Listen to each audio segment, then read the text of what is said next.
Hello guys.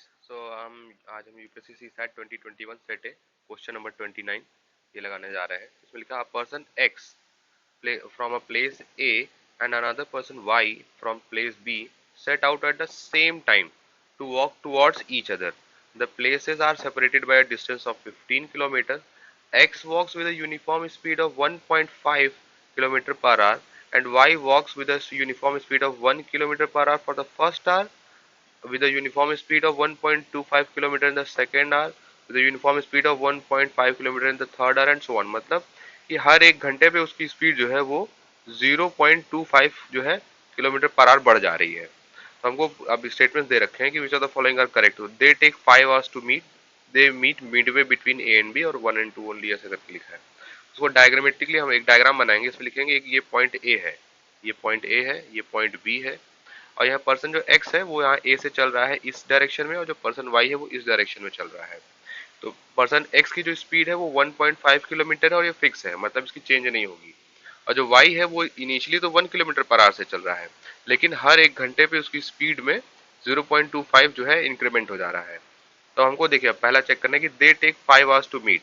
तो एक काम करते हैं, डायरेक्टली इसको चेक कर लेते हैं। तो क्या लिखेगा, 5 घंटे में देखिए ए कितना चलेगा, 1.5 इंटू 5, क्योंकि किलोमीटर पर आवर में स्पीड दे रखी है और टाइम भी आवर में दिया है।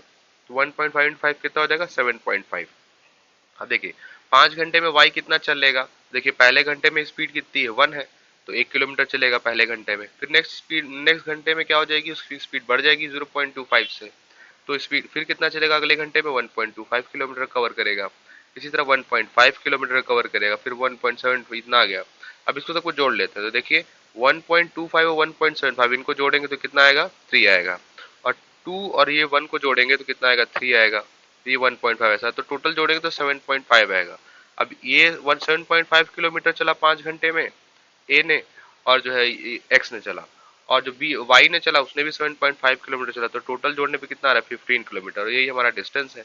तो बेसिकली दोनों जो है, दोनों एक्स और वाई दोनों मिलके 15 किलोमीटर कवर कर ले रहे हैं 5 घंटे में। तो इसलिए हमारा पहला स्टेटमेंट करेक्ट हो जाता है। अब देखिए ये सेकंड स्टेटमेंट पूछ रहा है कि they meet midway between A and B.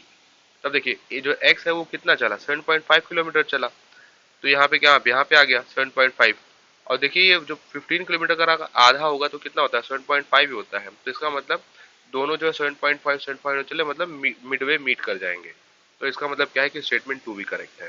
तो इस वजह से हमारा आंसर हो जाएगा सी, बोथ। अब देखिए इसमें कुछ एक्स्ट्रा चीजें हैं। जैसे इसमें क्या है कि क्वेश्चन काफी छोटा है, इसमें 15 किलोमीटर काफी ज्यादा बड़ा वैल्यू नहीं है, और 5 घंटे भी क्या है कि आप ऐसे इसको पूरा से ऐड कर पा रहे हैं, न्यूमेरिकली बैठ के ऐड कर सकते हैं। एग्जाम में तो यही करना सही होगा क्योंकि इससे गलतियां कम होती हैं। बट मान लीजिए कि अगर ये 15 किलोमीटर की जगह 150 किलोमीटर दे देता, तब तब आप क्या करते हैं। तो उस केस के लिए क्या होता है कि यहाँ पे हम एक कॉन्सेप्ट होता है जिसको बोलते हैं अरिथमेटिक प्रोग्रेशन, एपी जिसको बोलते हैं, ये हम लगा सकते हैं। तो एपी में होता क्या है कि ये एक नंबर्स की सीरीज होती है जिसमें क्या होता है, एक पहला नंबर हमको पहला नंबर दिया होता है, उसमें हर नंबर पे एक डी, एक कॉमन डिफरेंस जिसको बोलते हैं, वो डी ऐड होता जाता है। जैसे यहाँ पे पहला नंबर 1 था और हर बार कितना ऐड हो रहा था, 0.25 ऐड हुए जा रहा था। तो ये 0.525 ही यहाँ पे डी है। तो इसी तरह हर बार जो है देखिए डी ऐड होता रहेगा। तो पहला ए आएगा, फिर ए प्लस डी आएगा, फिर ए प्लस 2 डी, ऐसे करके जो nth टर्म होता है वो क्या होता है, ए प्लस एन माइनस 1 डी। देखिए अगर ये कॉन्सेप्ट नहीं समझ में आया तो कोई जरूरत नहीं है ज़्यादा जानने की, ये बस उनके लिए है जो मान लीजिए कि कॉम्प्लेक्स थोड़ा सॉल्व करना चाहते हैं, जल्दी करना चाहते हैं। तो अब मान लीजिए ये ऐसे अर्थमेटिक प्रोग्रेशन की सीरीज आ गई, ए प्लस डी, ए प्लस 2 डी, ए।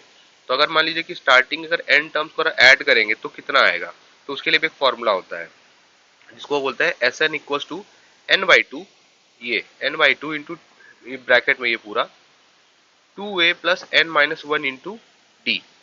ठीक है, अब इसको देखिए चेक करवा लेते हैं हम। देखिए अब इस केस के लिए, हमारे ये वाले केस के लिए जो ये केस दिया हुआ है, इसमें क्या था, 5 टर्म्स थे, तो इसका मतलब क्या हो गया, एन की वैल्यू 5 हो गई। अब पहला टर्म क्या था, 1 था, तो देखिए ए की वैल्यू मैंने 1 रख दी। और जो है हर बार कितना इंक्रीमेंट हो रहा था, 0.25 का, तो डी की वैल्यू कितनी हो जाएगी, 0.25। बस इन्हीं चीज़ों को फॉर्मूले में पुट कर दीजिए। देखिए क्या हो जाएगा, S5 इक्वल्स टू एन की वैल्यू देखिए यहाँ पुट कर दिया 5, फिर ए की वैल्यू क्या है 1, 2 इंटू 1 हो गया, प्लस एन की वैल्यू फिर अगेन 5, 5 माइनस 1, और इंटू क्या हो जाएगा ये 0.25 जो डी की वैल्यू है। तो इसको जब आप कैलकुलेट करेंगे तो आपको आएगा 7.5। देखिए ये वैल्यू वही है जो यहाँ पे देखिए हमने जोड़ के निकाली थी 7.5। तो ये क्या है कि ये जो फॉर्मूला है ये बड़े क्वेश्चंस को सॉल्व करने के लिए होता है, जब आप ज़्यादा वैल्यूज एन की हो, काफ़ी बड़ी सीरीज हो तब। तो ये दो तरीके हैं।